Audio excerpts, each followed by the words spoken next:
Hello students, आज हम लोग पॉलिनोमियल में बेसिक चीज़ें देख लेते हैं, कॉमन चीज़ें देख लेते हैं, ठीक है ना। जैसे सपोज x प्लस 1 एक आपको अलजेब्रिक एक्सप्रेशन दे रखा है, इसी तरीके से X square minus X, Y की पावर 30 प्लस 1, u की power 43 minus U square.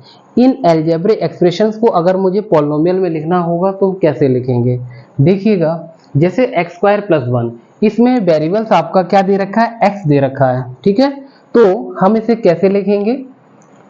Polynomial इन x, ओके। तो x प्लस 1 को, इस अलजेब्रिक को हम पॉलिनोमियल में लिखेंगे px is equal to X plus 1 polynomial के फॉर्म में, ठीक है।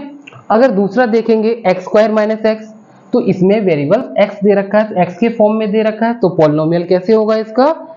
पॉलिनोमियल इन x होगा। इसी तरीके से मैंने यहाँ लिख रखा है y की पावर 30 प्लस 1, ये भी हमारा एक अलजेब्रिक है, बट ये y वेरिएबल्स के फॉर्म में दे रखा है, ये y के फॉर्म में है, तो इसे कैसे लिखेंगे? पॉलिनोमियल इन y लिखेंगे, ओके। ऐसे ही अगला एग्जांपल दे रखा है u 43, u की पावर या एक्सपोनेंट 43 माइनस यू स्क्वायर, ये u के फॉर्म में वेरिएबल्स दे रखा है, तो इसे कैसे लिखेंगे? p इन u, मतलब पॉलिनोमियल इन u के फॉर्म में लिखेंगे, ठीक है ना। तो ये तरीका होता है किसी भी अलजेब्रिक को पॉलिनोमियल के फॉर्म में एक्सप्रेस करने का। अब यहाँ पे हम लोग देख लेते हैं, एक मैंने यहाँ पे आपको एक पॉलिनोमियल दे रखा है, इस पॉलिनोमियल में देखते हैं टर्म एंड कोफिशिएंट क्या होते हैं, ठीक है ना। तो आप देखेंगे यहाँ पर px बराबर या px is equal x square plus 2x। एक चीज आप ध्यान रखेंगे, टर्म निकालने का सबसे अच्छा तरीका ये होता है कि आप यहाँ पे देखेंगे प्लस माइनस से कौन कौन से आपके वेरिएबल्स या टर्म जुड़े हुए हैं। अगर यहाँ देखेंगे हमको दो टर्म दिख रहे हैं जो कि आपका यहाँ प्लस से जुड़ा हुआ है, तो यहाँ पर आप काउंट करेंगे 1 एंड 2, तो यहाँ पर कितने टर्म हो जाएंगे? यहाँ पे टर्म आपके 2 हो जाएंगे, ठीक है।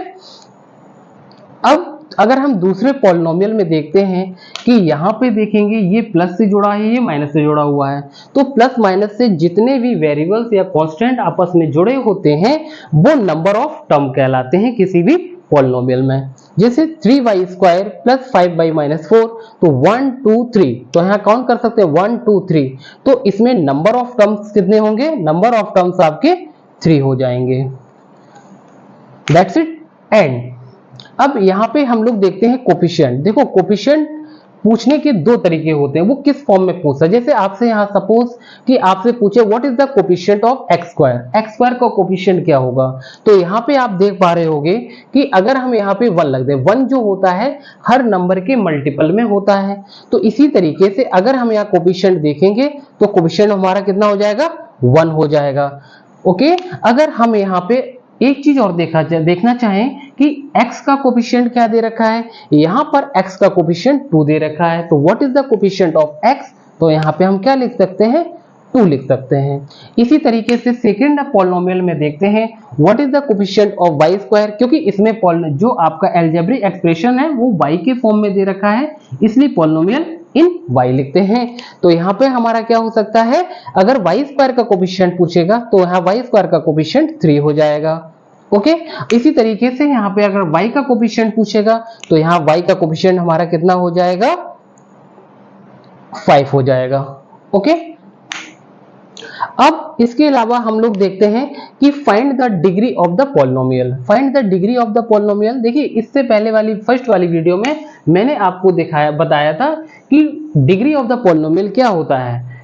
तो डिग्री ऑफ द पॉलिनोमियल आप कह सकते हैं कि highest power of x in algebraic expression is called the degree of the polynomial. मतलब किसी भी अलजेब्रिक एक्सप्रेशन जो आपका x के फॉर्म में दे रखा है, तो उसमें सबसे पहले आप देखेंगे कि सबसे ज्यादा पावर किसकी है। तो यहाँ पे मैं चेक कर पा रहा हूँ x की पावर 5, तो ये x की पावर जो 5 है, तो यही आपका क्या कहलाएगा? डिग्री ऑफ द पॉलिनोमियल कहलाएगा, ओके।